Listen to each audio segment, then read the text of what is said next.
నిత్యం అన్నాడు. రోజూ నమస్కరిస్తా. ఎవరికో తెలుసా? గోధూళిధూ సరిత కోమల గోపవేషం. ఆవుల మంద వెనక నడుస్తున్నప్పుడు ఆవుల యొక్క డెక్కల నుంచి పైకి రేగినటువంటి ధూళి చేత అలంకృతుడైనటువంటి చిన్ని కృష్ణుడు అలా వెళ్ళిపోతూ ఉంటే ఆ ఇళ్లల్లో ఉన్నటువంటి గోపకాంతలు వెళ్ళిపోతున్నాడు మళ్ళీ కనపడడం చెప్పి, కృష్ణ కృష్ణ, మా ఇంట్లో ఈ ఎద్దుని ఆవుని కట్టలేకపోతున్నాను, చాలా బలంగా ఉన్నాయి, లాగేస్తున్నాయి, నువ్వు కొంచెం కట్టవా అంటే చిన్ని కృష్ణుడు దాని పలుపు పట్టుకుని, ఎందుకు వినవు వాళ్ళ మాట, రా అని ఆ చిన్ని కృష్ణుడు దాన్ని బలవంతంగా లాగుతుంటే డొక్కలు అక్కలించుకుపోయి ఉరప్పంజరం కనపడుతుంటే చెమట బిందువులతో తడిసినటువంటి కృష్ణుడు ఆవుల్ని లాక్కొచ్చి గుంజలకి కడుతున్నాడు. నీలాశికుడు అన్నాడు, అందరి పాశములు విప్పే కృష్ణ, నువ్వు ఆవులకు పాశములు కడుతున్నావు, గోపాల బాలక స్థితికి దిగజారిపోయావు. స్వామి, నీ యొక్క అనుగ్రహానికి పరాకాష్ఠ, ప్రతిరోజు నువ్వు ఆవుల్ని కట్టిన సన్నివేశం తలుచుకుని నమస్కరిస్తానయా అన్నాడు. అంతటి మహాద్భుతమైన అవతారం. ఎక్కడో పుట్టడం కాదు.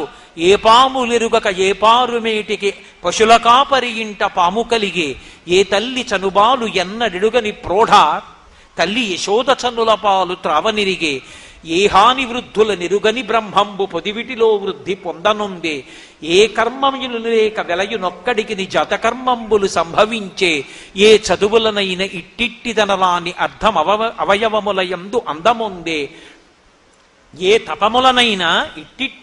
తపములనైన ఎలమి పండని పంట వల్లవీజనముల వాడపండే.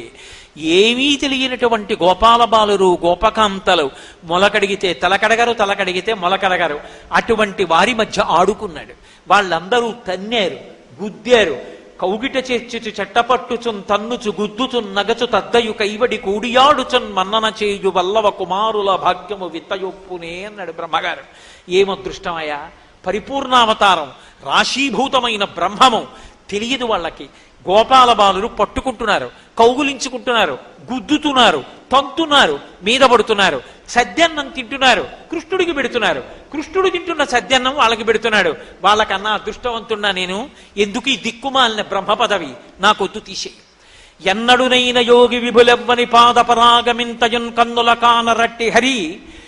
మహానుభావుడు ఆయనతో తిరుగుతున్నటువంటి ఈ గోపాల బాలకులలో ఎవరిదైనా ఒక్కడి పాద రేణువులు నా తల మీద వేసుకునే అదృష్టమి నాకు ఈ బ్రహ్మపదవి తీసేయి. అహోభాగ్యం అహోభాగ్యం నందగోప వ్రజౌకసాం యన్మిత్రం పరమానందం పూర్ణం బ్రహ్మ సనాతనం అంటాడు వ్యాసుడు మూలంలో. ఎంతో అదృష్టవంతులయ్యా వీళ్ళు, పరబ్రహ్మంతో ఆడుకుంటున్నారంటాడు. అటువంటి పరిపూర్ణావతారం కృష్ణావతారం. కృష్ణావతారంలో లీలలే లీలలు. కృష్ణావతారానికి ఉన్న గొప్పతనం ఏమిటంటే, మనం కష్టపడి కృష్ణుడి